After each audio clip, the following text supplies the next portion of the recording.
Hello, welcome to the Speak 30 Challenge. This is day 19. I call this one Fit at 50.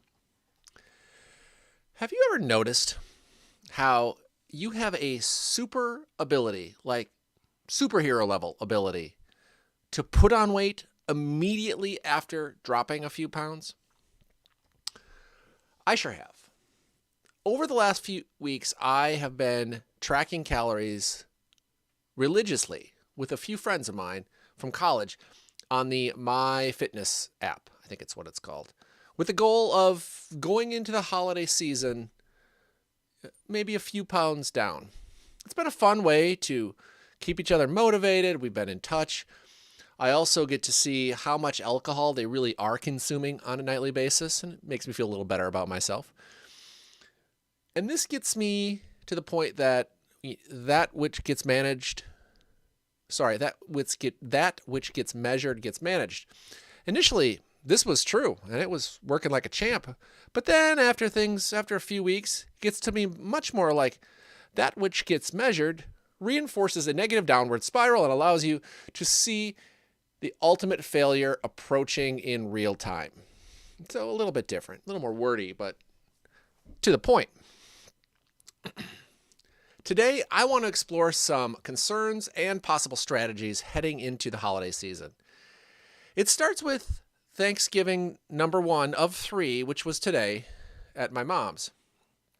I'm calling this speech today Fit at 50 because on December 31st, I turned 49. Now, so it's not 50, but I will be entering the 50th year of my life. Plus, if you haven't noticed this by now, I like catchy titles for things. Speak 30 Challenge, anyone? All right, problem number 1, the food. I would have absolutely zero problem staying perfectly fit and healthy if it weren't for food. No problem at all. As I mentioned in my introduction, I had a few weeks there when the scale was actually moving in the counterclockwise direction, only to be smacked upside the head by a few days of eating the way I used to eat before I started losing weight, and thereby wiping out all of the progress I have made in going to bed hungry for several days and extra exercise and rigorously tracking my diet. Basically, what I think the formula is, for every 1 week of clean eating, 1 day can absolutely just throw it all in the crapper. Yeah, that's depressing. With that as a baseline, what are some things that I can do between now and New Year's to make good eating and drinking choices? The easiest answer is to avoid all carbs, especially white ones like sugar and flour. Sugar and flour. You don't ever see any of those during the holiday season, do you? Yeah, I'm screwed. Oh, no. Nope. I can do this. The people in universities like where I work have been telling us for years that whiteness is bad. But now I just need to refocus that onto my diet. So maybe I can use the systemic system of systemology to my advantage. I also need to keep special days special. There are those special days where food is the centerpiece. And this is good, right? Those are the meals with family and the tradition, and these are important. But that does not mean that a random Tuesday night is the perfect time to finish off the whole half of the pie as well as throwing a half a dozen cookies on top of that. Let's avoid that this year. Problem number 2 is exercise. Surprisingly, this is actually something I generally enjoy.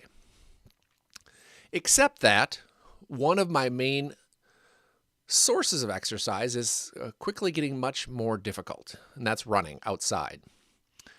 This is because we have really crappy weather.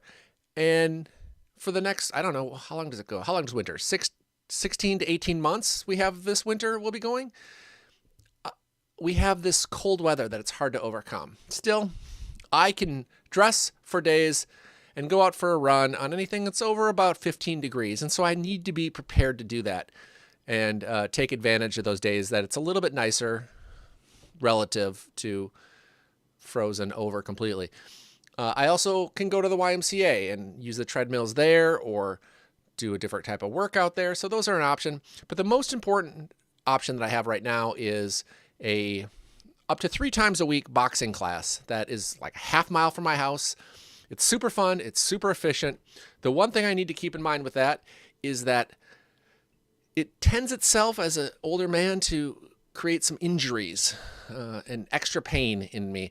And I think that comes from me just letting out a little bit too much stress on that punching bag when I'm at the gym there. The third problem that I need to address is basically everything else.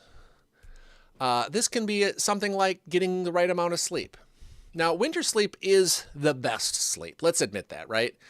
You crawl under those warm covers. You can calm your mind with a book by getting into bed an hour before it's bedtime, just to calm your mind.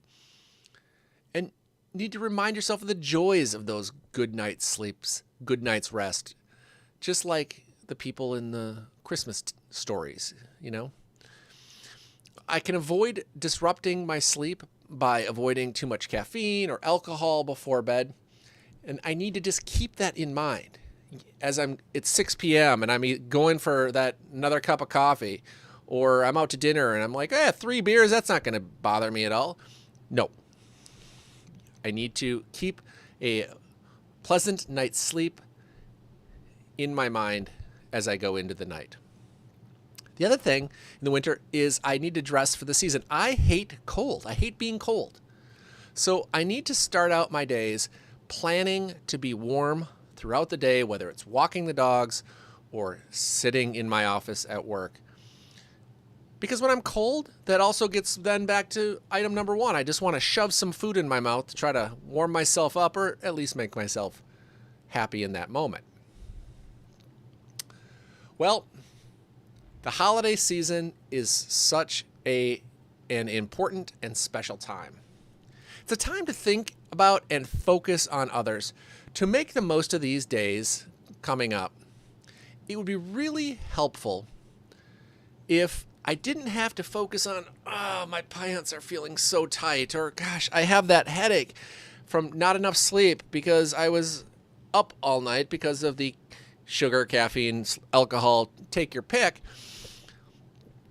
I want and need to be fully present during this holiday season. And that's hard to do when you feel like crap.